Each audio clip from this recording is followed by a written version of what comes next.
when I said it's affordability focused approach, Coal India Limited and Singareni Coal Company, which are the national coal companies, took a decision proactively to absorb the higher cost of explosives. What happened? The explosive cost prices have gone up, and also the diesel prices have also gone up. They have not increased the prices of the coal. We have ensured the affordability without passing on these costs to the consumers and recovering none of them from them. See, we know the ammonium nitrate is a key raw material that is used for blasting and mining operations. It has witnessed a sharp price increase.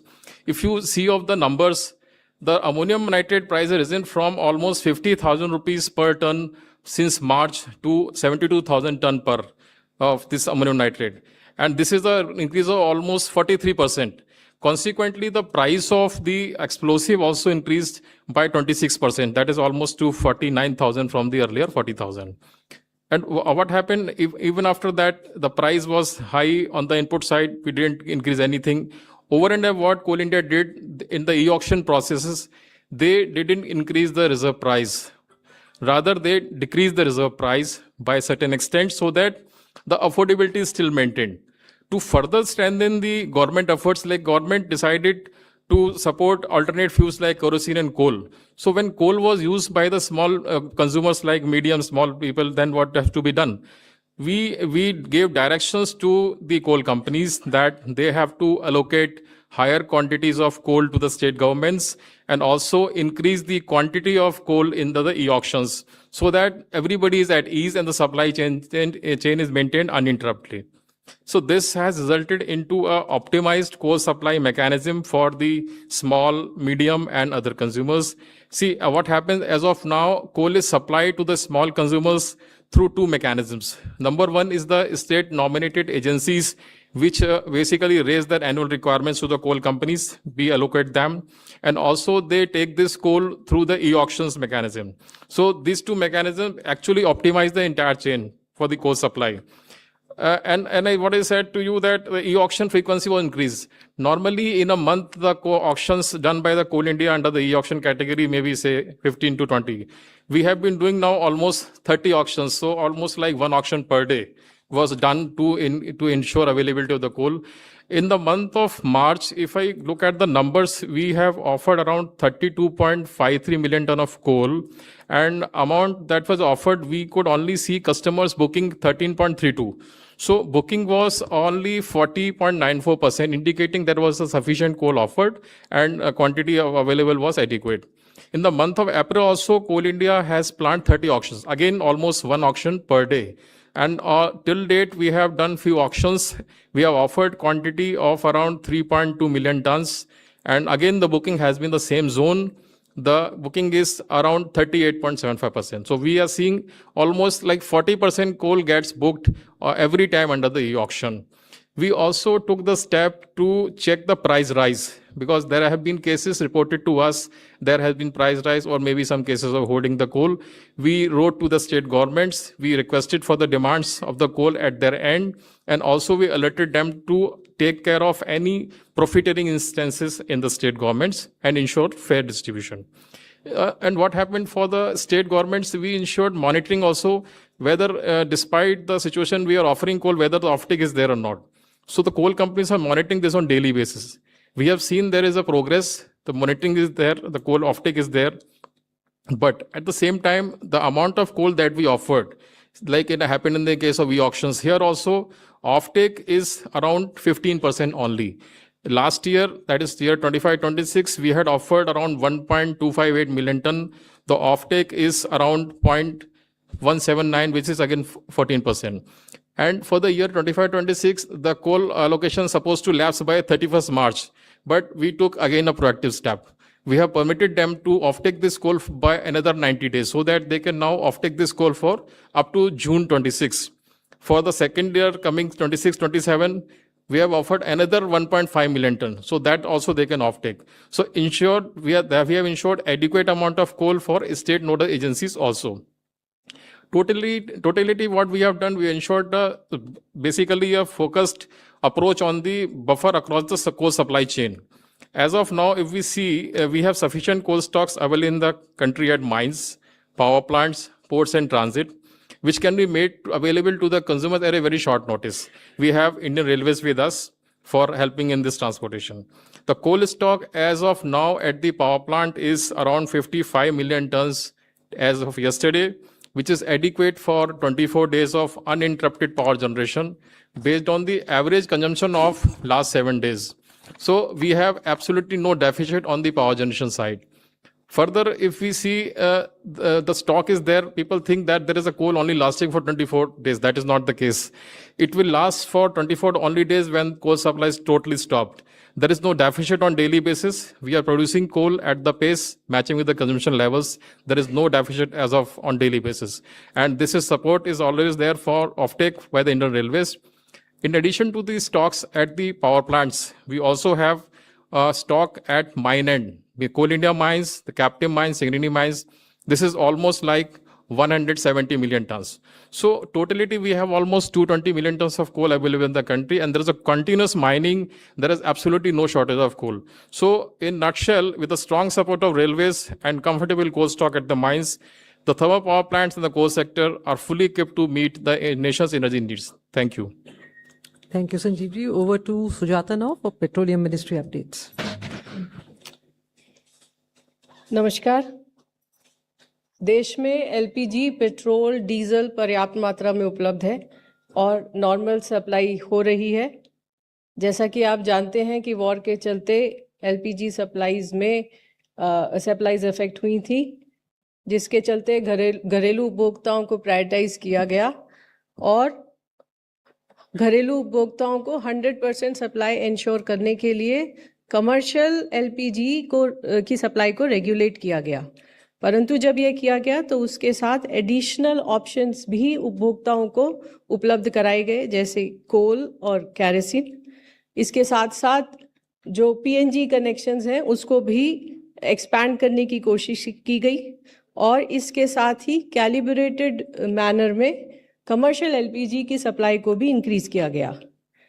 घरेलू LPG की supply normal है, सभी distributors के पास पर्याप्त stock available है, कहीं कोई dry out reported नहीं है।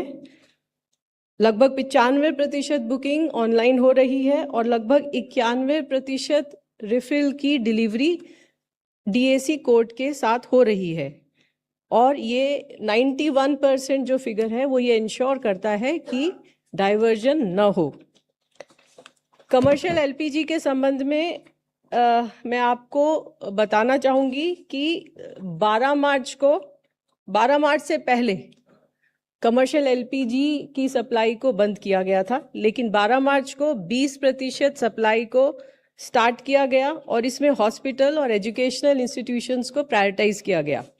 उसके बाद 18 मार्च को 10% एडिशनल एलपीजी एलोकेशन की बात कही गई उन स्टेट्स के लिए जो पीएनजी नेटवर्क एक्सपेंशन में सहयोग करें। इसके अलावा 21 मार्च को भारत सरकार ने और 20% कमर्शियल एलपीजी की सप्लाई को इंक्रीज किया और इस बार प्रायोरिटी थी dhaba, restaurant, hotels, canteen and outlets run by state government और लोकल बॉडीज, कम्युनिटी किचन्स और 5 किलो का एलपीजी सिलेंडर। फिर 27 मार्च को भारत सरकार ने एक और इंक्रीज किया 20% का और इस बार प्रायोरिटी थी steel, automobile, textile, dye, chemicals and plastic और ऐसे उद्योग जहां पर जो लेबर इंटेंसिव है और या जहां पर लेबर जो वर्कफोर्स है वो ज़्यादा काम करती है। फिर 6/4 को भारत सरकार ने एक ऑर्डर और इशू किया और उसमें जो 5 किलो के सिलेंडर्स हैं उसकी सप्लाई को डबल करने की बात की गई। 8/4 को भारत सरकार ने अब एक और ऑर्डर इशू किया है जिसके अंतर्गत pharma, food, polymer, agriculture, packaging, paint, uranium, heavy water, steel, seed, metal, ceramics, foundry, forging, glass, aerosol, इन सभी इंडस्ट्रीज को 70% तक इनका मार्च से पहले जो भी इनका कंजम्पशन था उसको देने की बात की गई है, with a overall sectoral limit of 200 ton per day. इस सभी के चलते लगभग 93,000 टन कमर्शियल एलपीजी सेल हुई है 14 मार्च से, और कल भी लगभग 6,000 टन कमर्शियल एलपीजी की सेल हुई है। 5 किलो के सिलेंडर के संबंध में जैसा कि मैंने अभी बताया कि 21 मार्च को 5 किलो का सिलेंडर माइग्रेंट लेबर के लिए प्रायोरिटाइज किया गया। उसके बाद उसकी डिलीवरी को सुगम करने के प्रयत्न किए गए, और इसके साथ ही जो 5 किलो का सिलेंडर है बिना एक आईडी प्रूफ के साथ मिलने की व्यवस्था की गई, और उसके लिए कोई एड्रेस प्रूफ की ज़रूरत भी नहीं है, ये भी सुनिश्चित किया गया। इसी सब के चलते पिछले 5 दिनों में ऑयल मार्केटिंग कंपनीज ने 1600 अवेयरनेस कैंप किए हैं और लगभग 14,000 सिलेंडर इन कैंप्स में सेल भी किए हैं। कल एक दिन 1,10,000 से भी अधिक 5 किलो के सिलेंडर्स की सेल की गई है, और 23 मार्च से अब तक लगभग 8,90,000 5 किलो के सिलेंडर बेचे गए हैं। नेचुरल गैस के संबंध में जैसा कि आप जानते हैं कि घरेलू उपभोक्ता को प्रायोरिटाइज किया गया, उसको प्रोटेक्ट किया गया। इसके साथ ही इंडस्ट्रीज को भी नेचुरल गैस की सप्लाई स्टार्ट की गई, और फर्टिलाइजर प्लांट्स को जिनको कल मैंने बताया 90%, अब उनकी सप्लाई 95% पर इंश्योर की जा रही है। इसी तरह ड्राफ्ट स्टेट सीबीजी पॉलिसी निकाली गई, और जो भी स्टेट्स इस पॉलिसी को फॉलो करेंगे उनको एडिशनल कमर्शियल एलपीजी एलोकेशन में प्रायोरिटाइज करने की बात कही गई है। पीएनजी कनेक्शंस के संबंध में भारत सरकार ने सभी स्टेट गवर्नमेंट्स को और यूनियन टेरिटरीज को लेटर लिखा और उनसे रिक्वेस्ट किया कि वो अपने यहाँ पर इस तरह के रिफॉर्म लेकर आएँ ताकि पीएनजी कनेक्शन को देना सुगम और आसान हो जाए। इसी के चलते लगभग 18 स्टेट्स ने ऐसे कदम उठाए हैं, और जिसके चलते उनको एडिशनल एलपीजी का एलोकेशन किया गया है। मार्च 2026 से अभी तक लगभग 3,87,000 पीएनजी कनेक्शन दिए गए हैं, और लगभग 4,21,000 नए कंज्यूमर भी रजिस्टर हुए हैं। इसके साथ ही भारत सरकार ने एक लेटर जारी किया, और उसमें ये कहा गया कि ऐसे उपभोक्ता जिनके पास एलपीजी और पीएनजी दोनों कनेक्शन है, वो अपना एलपीजी का कनेक्शन सरेंडर करें, और इसके चलते कल तक 17,000 से ज़्यादा एलपीजी कंज्यूमर्स ने अपना एलपीजी कनेक्शन सरेंडर किया है।